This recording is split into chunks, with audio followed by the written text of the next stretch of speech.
আসসালামু আলাইকুম। কেমন আছেন সবাই? আশা করছি ভালো আছেন। আমরাও আলহামদুলিল্লাহ ভালো আছি। Daily kitchen and blog channel থেকে নতুন একটি ব্লগ ভিডিও দেখার আমন্ত্রণ জানাচ্ছি সবাইকে। কে কোথা থেকে দেখছেন জানাবেন। আজকের ভিডিওটা আমি শুরু করছি সকালে নাস্তার পর থেকে। এখানে দুধ, চিনি, চা পাতাগুলো নিয়ে আসা হয়েছিল বাজার থেকে। গুঁড়ো দুধটা একদমই শেষ হয়ে গেছিল। চা পাতা, চিনি যদিও কিছুটা আছে। তো এখানে 4টা কফি নিয়ে এনেছি। কফিগুলোতে যে 3টা মিক্স থাকে, দুধ, চিনি, কফি মিক্স থাকে, ওই কফিগুলো নিয়েছি 4টা ছোট একটা বিস্কিট। আর এখানে চিনি। চিনিগুলো, গুঁড়ো দুধগুলো, চা পাতাগুলো আমি এখন বয়ামের মধ্যে ঢেলে নিব। ভিডিওর শুরুতেই একটা লাইক চেয়ে নিচ্ছি। আমার ভিডিওটি যদি আপনাদের ভালো লাগে থাকে প্লিজ একটা লাইক দিবেন। ভিডিওর কোনো অংশ বা কোথাও যদি আপনার কাছে ভালো লাগে থাকে ছোট একটা কমেন্ট করে জানাতে পারেন। আপনি চাইলে আমার ছোট্ট চ্যানেলটি সাবস্ক্রাইব করে রাখতে পারেন।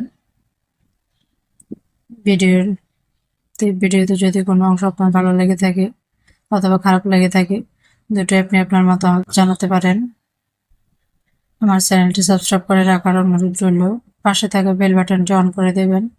এতে করে যখনই আমি নতুন ভিডিও আপলোড করবো তার নোটিফিকেশন আপনার কাছে পৌঁছে যাবে। আপনি আপনার সময় সুযোগ করে আমার ভিডিওটি দেখে নিতে পারেন। এখন আমি গুঁড়ো দুধটা বয়ামের মধ্যে ঢেলে নিলাম। এগুলো নিয়ে তারপরে এই কাজগুলো কমপ্লিট করে তারপর দুপুরে রান্না বান্নার যে প্রস্তুতি সেটাই করে নিব।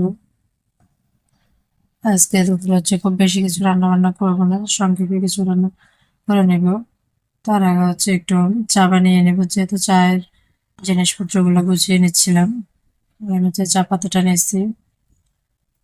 চা পাতাগুলো আমি এখন সবগুলো বয়ামের মধ্যে ঢেলে নিব। এগুলো নিয়ে তারপর যেটা যে জায়গায় রাখার ওখানে রেখে দেব। অনেকে চাটা খুব পছন্দ করেন না, আবার অনেকে খুব পছন্দ করেন না। যাদের কাছে চাটা ভালো লাগে তারাই বুঝবে। সকালবেলার 1 কাপ গরম চা পুরো দিনের কাজের এনার্জি। সকালবেলা চায়ের মধ্যে কিন্তু সারাদিনের কাজের এনার্জিটা লুকিয়ে থাকে। তো যারা চা পছন্দ করেন খুব, তারাই বুঝবে। অনেকে তো চাটা তেমন একটা পছন্দ করে না, তবে আমি খুব পছন্দ করি চাটা। সকালবেলা নাস্তায় যেটাই খাই না কেন, রুটি, পরোটা বা খিচুড়ি বা অন্য যে কোনো কিছু খাওয়া হোক না কেন, চাটা আমার লাগবেই। সকালবেলা একটা গরম গরম চা খাইলে নাস্তা করে, তখন দেখা যায় পুরো দিনের কাজের একটা এনার্জি ভাব থাকে, ভালো লাগে আর কি। তো চায়, দুধ, চিনি, চা পাতা সবগুলো এক জায়গায় রেখে আমি রান্নার ব্যবস্থাটা করে নিচ্ছি। তো রান্না করতেছি এখানে ব্রয়লার মুরগি আর আলু দিয়ে রান্না করতেছি। মশলাটাকে আমি আগে ভালো করে কষিয়ে নিয়েছি।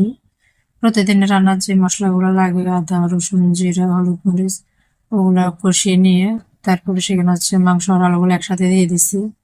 আর এখানে রান্না করে নিচ্ছি কিছু পোয়া মাছ, ছোট সাইজের যে পোয়া মাছগুলো আছে ওগুলো।